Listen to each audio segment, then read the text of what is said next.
Hey there guys, Diction Striker here, back again for another video, and today we're here to talk about Deadpool. Oh yeah, you know, he says that a lot, doesn't he? So yeah, for those of you who don't know, Deadpool he's one of my favorite comic book characters. I can't say heroes because he's not really, he's kind of in between. But basically, if you love any superhero, aside from if you're a person that's just Captain America or bust, you know, if you actually like more than just Captain America, you'll love Deadpool. I mean, he's pretty much like, I don't know, he's like a parody on comic books in a comic book. It's really weird, but he's really awesome, and I love him. I love Deadpool. And he hasn't had too much exposure. You know, he's had Marvel vs. Capcom 3, which I think was probably his best. He's had Hulk vs. He was in that movie. He had some pretty good lines. He didn't really have much to do in the actual plot, but, you know. And, let's see what else. He was trolled in X-Men, both the cartoon and completely utterly trolled in the Wolverine movie. God, they raped his character bad. People don't even know who Deadpool is now. They're like, oh, Deadpool, that's like the fusion of 12 mutants, right? Or 10, whatever it was. I don't know. That movie was ruined everything.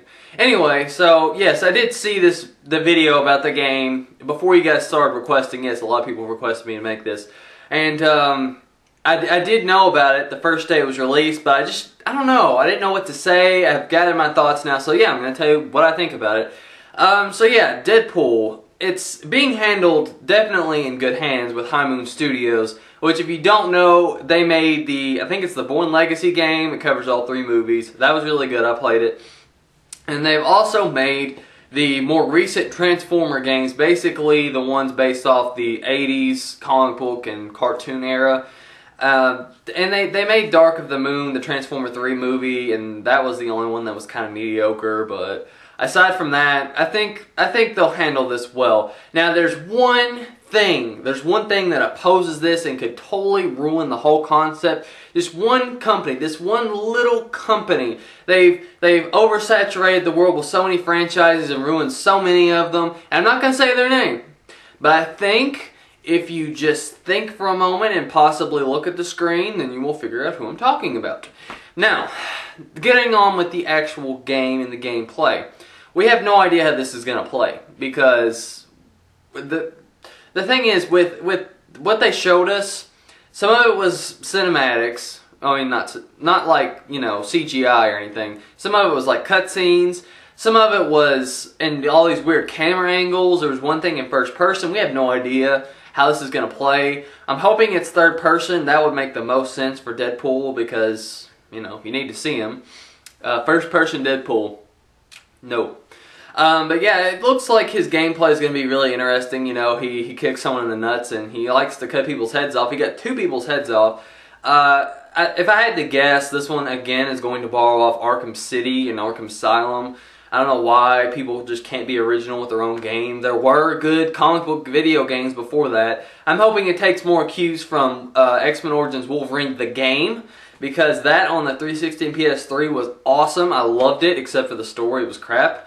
But the gameplay was just so amazing. I hope that that's what they're going for with this, because that really worked. Not another Batman. Please, not another Batman. Unless they change it up, because yeah, they did that with Spider-Man, and it was just mediocre, you know what I mean? Web of the Shadows did it best, needless to say. But, getting back into what I actually think, you know, I think it will be third person. I think it will be possibly a hack and slash, maybe, and Deadpool is probably going to crack a lot of jokes during his gameplay, you know, a lot of inappropriate things. I'm hoping it's definitely going to be M, because, come on, it has boob jokes, it has all this graphic violence, and who knows what else is in it. And, you know, it has a picture of Rogue or Rogue, how do you say her name? Well, the X-Men, you know what I'm talking about. I'm like, ugh, I don't know, I can't think of her name. But, yeah, it looks like it's going to be very interesting, and it's Rogue, isn't it? It's Rogue. Sorry, I don't know why I could think of that. But yeah, looks interesting. I don't know where they're going to go with story, to be quite honest. It could, I'm thinking it might be more in the X-Men kind of thing, because he is heavily involved in X-Men, especially Wolverine. He's part of the X Project, or X Program, whatever you want to call it, Weapon X, you know. And yeah, Wolverine should make an appearance, considering he makes a Wolverine joke. I don't know. that's pretty much all I had to say about that, though. Now to talk about the other thing, briefly, that I had to announce, is that if you're a fan of Avatar The Last Airbender, Azula, the voice actor, is coming back for Korra for Season 2, and possibly Season 3 and 4, and she's going to be playing some sort of spirit. Now, she also said that maybe if there's enough fan demand, Azula could return for Books 3 and 4, so that just says that she's not going to be in Book 2.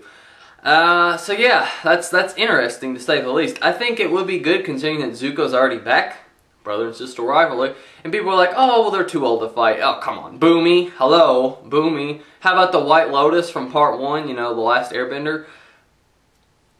Come on, they can fight, they can fight. Everyone in that show's in shape, mostly, so there you go. And, yeah, I think that'll be my last video until I review The Dark Knight Rises. Reason being, I've had a lot of videos, and I need to take a break, and, you know, rethink, you know, get creative, and just give you guys a break from me, because I'm overbearing. And, yeah, I'm probably gonna do at least 2 videos on The Dark Knight. One, I'm gonna do a review, and the second, I'm gonna do more of like a spoiler discussion, you know, for those of you who have seen the movie. I'm really anticipating it, so it looks really good. People are saying it's awesome, so hopes are up there. That's all I have to say. Give me your thoughts below on any of the stuff I've talked about and even more, and I don't know, maybe some of the Comic-Con stuff that movies have been announced, and I'll see you guys later.